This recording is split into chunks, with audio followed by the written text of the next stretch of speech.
Yo, salut les louloutes et bienvenue dans cette vidéo dans laquelle on va faire le déballage des HomePod de deuxième génération qui sont ici, le remplacement des anciens HomePod de première génération qui sont derrière, installés à l'arrache sur une multiprise, histoire de pouvoir faire en deuxième partie de vidéo un comparatif audio avec les moyens du bord entre les HomePod de première génération en paire stéréo et les HomePod de nouvelle génération, eux aussi en paire stéréo. Alors avec un cadrage quelque peu discutable, je vous propose qu'on déballe ceci. Donc les deux cartons sont strictement identiques, on va passer un peu de temps sur le premier, attention les oreilles. Et on fera le deuxième un peu plus simplement. On ouvre ici, ça nous donne accès directement au HomePod, comme ceci. Et là, vous accédez à votre petit HomePod. Mais le carton est réellement lourd. Les nouveaux HomePod, je les ai pris blancs, ce qui me permettra d'avoir un peu plus de clarté sur cette zone de la télé. Je vous invite à regarder les vidéos précédentes si vous voulez voir pourquoi la télé est dans cette situation-là, etc. Ensuite, sur le dessous, on a deux petites sangles comme ceci, deux petites tirettes plutôt. On tire sur la deuxième, on vient tout simplement relever le dessus. À l'intérieur du carton, le HomePod est lui bien protégé, pas de problème là-dessus. Et on a le HomePod blanc, grosse différence par rapport au HomePod précédent. Le fil n'est pas accroché au HomePod, on peut réellement enlever le fil et du coup vous pourrez mettre le fil le plus standard que vous voulez dessus puisque la prise est totalement standard elle. Donc si vous avez des câbles déjà passés, etc., vous pouvez les y laisser. Le plastique d'en dessous, on va l'y laisser puisque les nouveaux HomePod laissent des traces, tous les HomePod en fait blancs, laissent des traces blanches sur les meubles en bois. Je vais l'y laisser, je le laisse également sur mon Apple TV, ce plastique là, je vois pas trop l'intérêt. Et celui du dessus qui nous permet d'accéder à l'écran du HomePod, qui du coup est blanc, avec les logos plus, moins, qui sont toujours affichés. Je place mon HomePod sur le côté, et dessous, j'ai très simplement le câble d'alimentation, tressé blanc avec, comme je vous le disais, une prise standard dessus. Il suffit donc de venir clipser cette prise à l'arrière du HomePod. Est-ce qu'on a un détrompeur? Oui. On a un côté avec une petite encoche ici, un petit relief mâle, de l'autre côté un petit relief femelle qui va nous permettre de venir mettre cette prise d'une seule manière pour que ça soit intégré proprement à l'arrière du HomePod. Et si on continue le déballage, même si c'est un produit à 350 €, il n'y a pas d'autocollant, c'est ce que j'allais regarder, il n'y a pas d'autocollant dessus. Je ne sais pas si c'est encore un truc que les gens regardent, les autocollants Apple, etc. Mais là, il n'y en a pas. En termes d'esthétique, en termes de taille, il m'est un petit peu délicat de vous dire lequel des deux est le plus gros quand vous mettez les deux côte à côte. Je connais les specs, mais quand on met les deux côte à côte, réellement, on s'en rend pas bien compte. Ça saute pas aux yeux, en fait. Il n'y en a pas vraiment un qui est beaucoup plus large, beaucoup plus haut, ou plus étroit, ou plus petit. La vraie différence qu'on constate, c'est sur le dessus.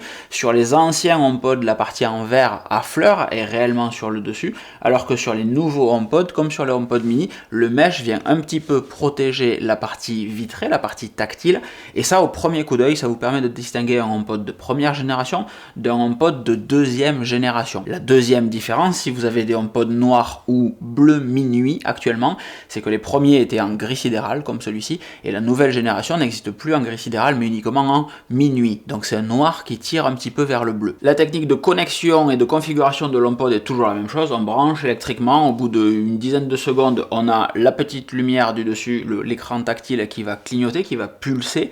Suite à ça, on a un bruit, un gros boom qui nous permet de savoir que l'HomePod est allumé. Et si vous approchez un iPhone, et bien vous avez tout simplement les options de setup avec le traditionnel logo à scanner. C'est fini. Ça va super vite, hein. Par rapport aux anciens, ça va réellement super vite. On choisit dans quelle pièce vont les HomePod. Chez moi, c'est au salon. On nous demande de faire un update. Et oui, c'est normal, on va updater l'HomePod pour qu'il soit en 16.3. Et truc plutôt stylé, c'est que pendant que le HomePod fait sa mise à jour, et bien en fait, on vous dit, attention, vous pouvez faire autre chose. Si je me cache derrière mon téléphone, vous pouvez faire autre chose. Le HomePod fait sa mise à jour. Il arrivera ensuite dans votre application maison. Plutôt cool, ça me laisse du temps pour configurer le deuxième.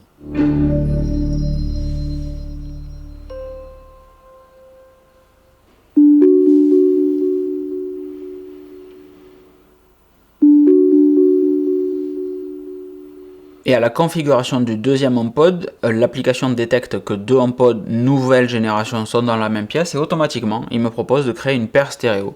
C'est donc en un clic ce qu'on va faire. Et donc là, le HomePod que j'ai devant les yeux, c'est le HomePod de droite. Je le mets à jour. et c'est parti. Le souci avec une mise à jour comme ça, c'est que ça bloque totalement le téléphone. Évidemment, il suffit que je commence à tourner pour que ça change, puisque là, normalement, on a le pop-up en bas qui nous dit « Hey, je suis en train de faire une mise à jour » et on ne peut rien faire. Donc quand je suis allé chercher l'iPad, on voit bien que j'ai les HomePod actuels qui sont sur pause, ils font rien, puisqu'ils ne diffusent pas de contenu. Et quand je clique ici, hop, sur la nouvelle paire de HomePod, je vois qu'ils sont en train d'être mis à jour en 16.3. La paire stéréo est déjà créée. On peut se balader dans les réglages audio pour dire lequel est à droite, lequel est à gauche et les inverser. On peut les ajouter à la vue maison, les inclure dans les favoris ou pas. Je ne sais pas si c'était le cas précédemment, on va voir. Statut et notification, réduire les basses, pas du tout. Personal request, oui, non. Et on va avoir après la notion de capteur de température et capteur d'humidité, puisque ces nouveaux HomePod incluent un capteur de température et un capteur d'humidité. À froid comme ça, le truc qui me dérange, c'est que quand on regarde les HomePod, je vais vous montrer juste après, comme ils sont blancs, on voit à travers le mesh des zones plus sombres. Et c'est pas ultra sexy, alors que sur la version sombre, par définition, on voit juste un mesh sombre. Et ça s'arrête là. Alors que la mise à jour est toujours en cours, je suis en train de comparer la taille des anciens cartons avec les nouveaux cartons. Les nouveaux sont effectivement beaucoup plus petits, il y a eu de l'effort et du travail de fait là-dessus. C'est quasiment la taille du HomePod avec 1 cm ou 2 cm de protection de chaque côté. C'est très très bien, ça permet à Apple d'envoyer beaucoup plus de contenu par cargo, par avion, etc. évidemment, et donc d'avoir un retour sur investissement sur les frais de livraison.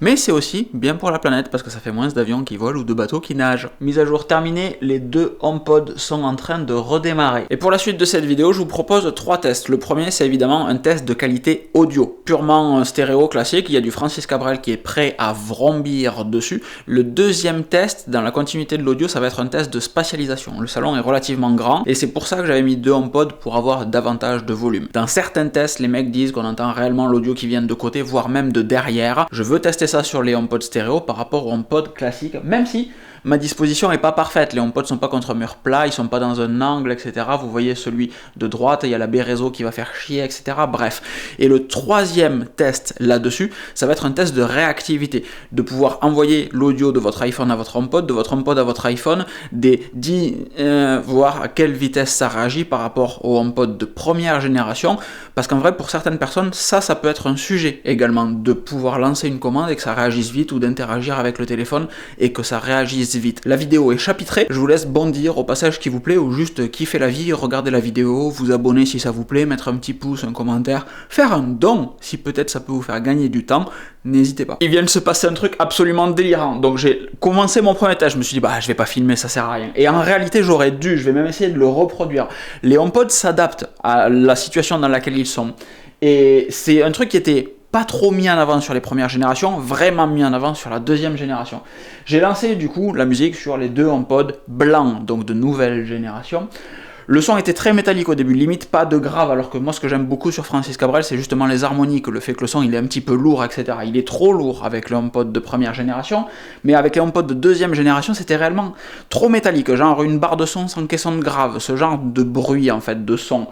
Et il a fallu 2-3 mesures, on en est à des éclats de rire, donc il y a 2-3 phrases avant, je pense.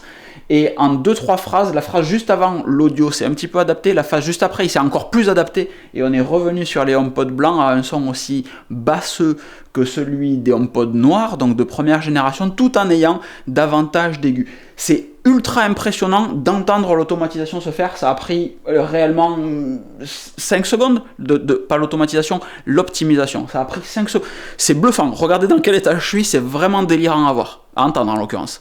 Elle a bâti des ponts entre nous et le ciel, elle a bâti des ponts entre nous et le ciel, et nous les traversons à chaque fois qu'elle, et nous les traversons à chaque fois qu'elle. All those days watching from the windows, all those days watching from the windows, all those years outside looking in, all those years outside looking in. Alors je sais pas si ça s'entend pour vous, mais moi la qualité audio est réellement bien meilleure avec les nouveaux qu'avec les anciens. Pour autant, quelqu'un qui n'écoute pas tant de musique que ça, ou qui veut surtout des grosses basses, les HomePod originels sont meilleurs que les nouveaux HomePod. Juste sur la partie audio, musique, stéréo comme ça, Honnêtement, je pense pas que ça justifie la différence. Moi, j'aime bien avoir le meilleur de ce qui se fait en termes d'audio, surtout que ça prend pas plus de place, ça m'oblige pas à remettre des grosses colonnes.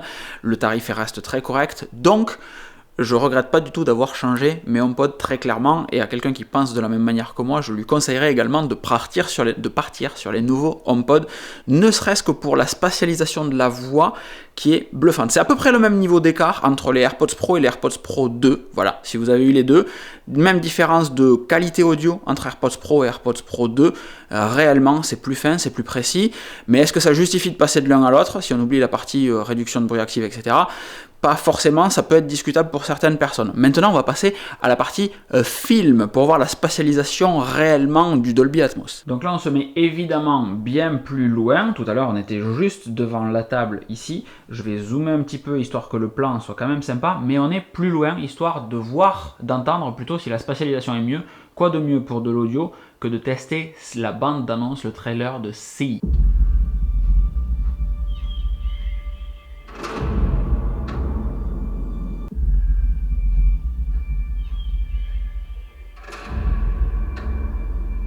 Sur cette partie-là, le truc réellement bluffant, c'est que le son vient du milieu de la télé, comme s'il y avait une enceinte centrale, alors que jusqu'à maintenant, l'audio était en mono sur chaque enceinte. Je ne sais pas si c'est clair, en fait, on avait du dual mono pour avoir l'audio de la petite fille qui parle, alors que là, réellement, la voix vient du milieu, comme s'il y avait une enceinte centrale. C'est clairement un DSP++ qui joue ce rôle-là, mais on est encore une fois dans la sensation qu'on a avec des AirPods Pro, AirPods Pro 2, quand on regarde un film avec la spatialisation et le head tracking, la sensation que le son vient d'en face, alors qu'en face il n'y a rien, c'est votre écran d'iPad, d'ordinateur, peu importe dans quoi est-ce que vous le regardez, mais là c'est la même sensation. Par contre, ça ne me permet pas de voir la spatialisation autour de moi, je vais chercher autre chose. Our people are scattered like stars in the galaxy. What are we? What do we stand for? Our people are scattered like stars in the galaxy. What are we? What do we stand for? Et alors moi là, très clairement, j'ai la sensation que j'ai une colonne ici, à peu près, alors qu'ils sont plus serrés que les HomePod noirs, hein, que les premières générations, mais j'ai vraiment la sensation d'avoir une colonne là, une centrale là, et une bibliothèque par ici. En fait, je la situe pas trop sur le côté gauche. Elle n'est pas aussi impressionnante que là, mais encore une fois, je pense que cette zone-là n'aide pas du tout ce HomePod à projeter du son, alors que là, il s'en sort clairement plus facilement. Mais j'ai vraiment la sensation, d'avoir une enceinte à peu près ici, réellement. Donc la scène sonore est bien plus large que ce qu'elle ne l'est en réalité. Et encore une fois, ces HomePod ne sont pas à la place de ceux-là. Je pense que quand je vais les décaler, une fois que j'aurai enlevé les HomePod noirs, le son sera réellement meilleur. Donc c'est un gros oui sur la spatialisation audio, réellement un gros oui. En même temps, c'est normal, même si Apple a enlevé des tweeters, même si Apple a enlevé des micros, il y a 2 ans, 4 ans, 5 ans qui se sont passés entre l'arrivée des premiers HomePod et l'arrivée des HomePod d'aujourd'hui. Apple a énormément travaillé sur la spatialisation audio, sur le spatial audio. C'est réellement la technologie qui, moi, me bluffe le plus avec l'USB-C, en fait, pour faire très simple, mais spatial audio, c'est réellement dingue. Et en fait, là, ça prend tout son sens. Évidemment, avec davantage de matériel, avec un gros bébé comme ça, et la technologie spatial audio et tous les algorithmes qui vont bien développer depuis des années avec toute la data collectée sur tous les différents devices Apple, puisqu'il y a du spatial audio partout maintenant, réellement le son est assez dingue. Autant en stéréo, on sent une amélioration très clairement, c'est un peu plus précis, mais ouais. Autant là sur du film avec un peu plus de volume, un peu plus de scène, c'est bluffant de sentir que la scène sonore est si large que ça. Ow! I guess I deserve that. Ow! I guess I deserve that. You think you know what is real and what isn't. You think you know what is real and what isn't. Et sur Willow, sur les deux bandes d'annonces que je viens de passer, je pense que vous entendez pas au micro la différence. Surtout, il y a la captation du micro, il y a la compression de YouTube, mais il y a aussi et surtout la manière dont vous allez le restituer chez vous. Donc entre mon micro et peut-être vos écouteurs ou vos haut-parleurs d'ordinateur, c'est peut-être pas ouf. Pour autant, la vraie grosse différence qu'il y a, c'est réellement la sensation de scène sonore plus large. Avec les HomePod noirs, les anciens, les classiques, on sent que on entend réellement que l'audio vient d'un HomePod et de l'autre, on localise facilement l'ancêtre. Avec les HomePod blancs, il y a une scène sonore qui vient de devant, un petit peu à la manière d'une bonne barre de son. Réellement, le son est diffus sur le devant, avec sur certains moments, c'est pas tout le temps. La sensation, comme je vous disais, d'avoir une enceinte colonne, réellement, on est à ce niveau de puissance, d'avoir une enceinte colonne sur le côté, une enceinte centrale, une autre enceinte. Si vous avez de la place autour de votre télé, réellement, vous aurez cette sensation, je pense, d'avoir deux enceintes colonnes et une enceinte centrale. J'ai pas la sensation, j'ai pas l'impression, j'ai pas la perception, comme j'ai pu lire dans certains tests, d'avoir de l'audio qui vient réellement du côté, voire de derrière. J'ai pas ressenti ça sur aucun des trailers que j'ai écouté. En même temps, c'est pour ça que j'avais vendu mon gros système 5.2.2, parce que justement, rares sont les films, encore plus les trailers, où on a autant de spatialisation que ça, où on utilise autant d'enceintes pour réellement bien spatialiser le son. Les HomePod font quand même du très très bon boulot là-dessus. Mais pour moi, un des sujets importants, c'est la réactivité des HomePod quand on veut faire par exemple un end-off, partager l'audio qu'il y a sur votre iPhone avec un HomePod et faire revenir l'audio qu'il y a sur les HomePod sur votre téléphone avant de partir, par exemple, en voiture. Ça, c'est un vrai sujet, c'est quelque chose que je trouve très important. Là, on a une vieille puce d'iPhone, et là, on a une nouvelle puce d'Apple Watch. Alors, dans ma tête, une puce d'Apple Watch, c'est pas forcément beaucoup plus puissant. C'est de la même manière que je comprends pas pourquoi on est revenu sur du Wi-Fi 4 là-dessus. Apple l'a expliqué, mais on va dire que la raison invoquée ne me satisfait pas du tout. Je vous propose de regarder, on lance là-dessus, on aborde franchement.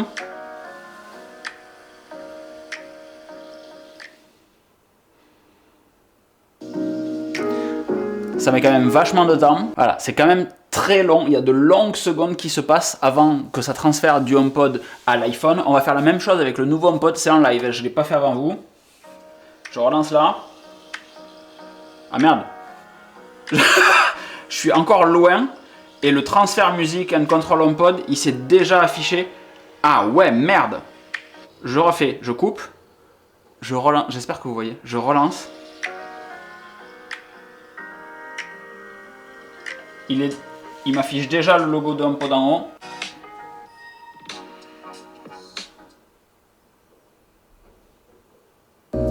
Ça n'a rien à voir en termes de réactivité, rien à voir. En fait, le pop-up apparaît réellement de suite. Dès qu'on s'approche du HomePod, le pop-up apparaît de suite. Là, il faut réellement se mettre à côté, ça a vibré et ça transfère ensuite.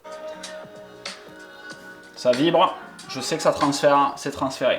Et je peux faire autre chose, je pense. Rien que pour ça, c'est colossal. Bon, voilà pour ce déballage et cette review rapide des HomePod de deuxième génération. Et je suis réellement cramé. L'appareil photo n'a pas fait du tout de gestion de luminosité. C'est pas grave. Si vous avez des questions sur tout ce que je viens de vous présenter, mettez-les dans les commentaires. J'ai sûrement pas tout abordé ou pas de la manière qui vous faisait plaisir. Je lis tous les commentaires, donc postez un commentaire dedans. Si jamais il vous manque un truc ou vous voulez une précision, je teste après, je vous réponds. Et comme ça, vous avez le maximum d'informations. C'est cool. Si cette vidéo elle vous fait kiffer, les petits pouces, les abonnements, c'est pas pour vous faire chier, c'est pas pour avoir un gros zizi, c'est réellement parce que c'est super important pour faire grossir la chaîne et que YouTube mette en avant les vidéos. Donc c'est du temps, c'est de l'argent réellement de faire des vidéos, de proposer du contenu, et ça ne tient que à vos petits pouces et à vos abonnements en fait, réellement. Si cette vidéo vous fait gagner du temps et ou de l'argent, comme toutes les vidéos, vous avez la possibilité de faire un don en bas à droite de la vidéo, 1 €, 10 €, 100 €, ce que vous voulez réellement.